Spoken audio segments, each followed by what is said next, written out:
कानपुर कांड पर बहुत बड़ा खुलासा शुरुआती जांच में हुआ है। आतंकी साजिश यहां पर सामने आई, सूत्र ये बता रहे हैं फिलहाल, और साजिश रचने वाला सेल्फ रेडिकलाइज हुआ है। और देखिए किस तरीके से साजिश में खुरासान मॉड्यूल का शक जताया जा रहा है। सूत्रों के हवाले से बड़ी जानकारी आपको दे रहे। पाकिस्तानी आतंकी फरहतुल्लाह का वीडियो वायरल हुआ है। भारत में ट्रेन के जरिए तबाही की धमकी, और यहां पर देखिए बड़ा खुलासा हुआ है। कानपुर कांड पर यह बड़ा खुलासा, आतंकी फरहतुल्लाह का वीडियो वायरल हुआ है। जिसके बाद शुरुआती जांच में इस पूरे मामले को लेकर के देखिए जानकारी मिली है कि साजिश रचने वाला सेल्फ रेडिकलाइज हुआ है।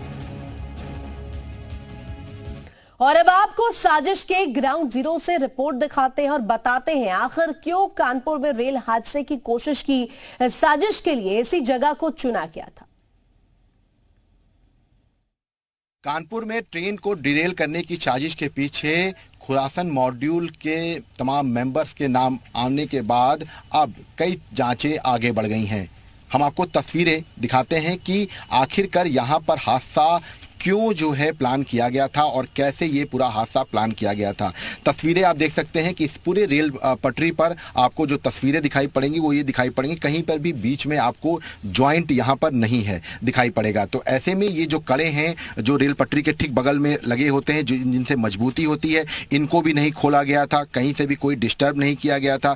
इसके साथ साथ देखिए सबसे महत्वपूर्ण है कि इसमें जो एक सबसे महत्वपूर्ण बात यह है कि ये जो पूरा ट्रैक है इसमें जो जॉइंट है वो पीछे की तरफ है। ऐसे में यहां पर सिलेंडर से अगर ब्लास्ट किया जाता तो आगे की तरफ का जो इंजन का जो पार्ट था वो जो है क्षतिग्रस्त होता। क्षतिग्रस्त होने की वजह से ये जो कड़े होते हैं ये चूंकि जब ट्रेन चल रही होती है तब बहुत तेजी से स्पीड में होती है और इन कड़ों की मजबूती जो है वो जो है ट्रेन के जो पहिए होते हैं उनकी वजह से बनी रहती है। तो ऐसे में जब जैसे ही आगे का इंजन जब डिरेल होता, उसमें ब्लास्ट होता, तो ये जो कड़े थे ये कड़े अपने आप उखड़ते और इससे बड़ा नुकसान होता, क्योंकि उससे अक्सर ये होता है कि जो बोगियां होती हैं वो जो पीछे तक की वो पूरी डिरेल हो जाती हैं, जिसकी वजह से ज़्यादा नुकसान होने की उम्मीद जताई जाती है। तो इस तरह की जो प्लानिंग है ये आतंकी संगठन करते हैं, बाकायदा इसकी पूरी प्लानिंग करके इस तरह के घटना को अंजाम देते हैं ताकि ज़्यादा से ज़्यादा लोगों की मौत हो सके। हालांकि राहत की बात ये थी कि किसी भी तरह से कोई भी यहाँ पर जो है कैजुअल्टी नहीं हुई, किसी तरह से कोई ट्रेन हादसा नहीं हुआ। जो साजिश थी उसको नाकाम कर दिया गया। लेकिन अब इस तमाम मामले में जो जांच हो रही है उसमें ये तमाम पहलू जो हैं वो सामने आ रहे हैं। कैमरामैन गिरीश के साथ विशाल रघुवंशी, जी मीडिया, कानपुर। कानपुर मामले में आईएसआईएस के खुरासान मॉड्यूल के लिंक होने के अंदेशे के बाद से इस पूरे घटनाक्रम की जांच तेज हो गई है। कानपुर में भले ही ट्रेन हादसे की साजिश नाकाम हो गई हो, लेकिन इसके पीछे अब आतंकी संगठन आईएसआईएस का अब खुरासान मॉड्यूल सामने आ रहा है। वजह बिल्कुल साफ है कि इससे पहले भी कानपुर से खुरासान मॉड्यूल के तमाम सदस्य एक्टिव रहे हैं। हम आपको सबसे पहले वो तस्वीरें दिखाते हैं कि जहां पर इस पूरे हादसे को अंजाम देने की कोशिश की गई थी।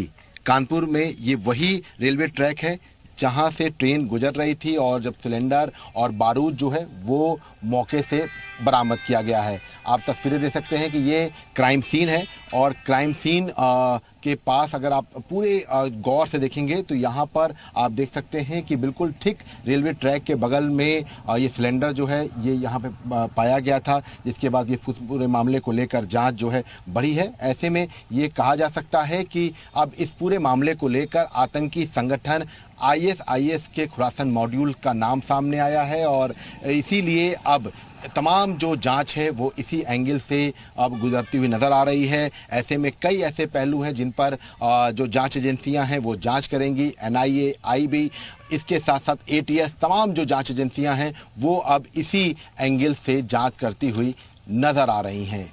कैमरामैन गिरीश के साथ विशाल रघुवंशी, जी मीडिया, कानपुर।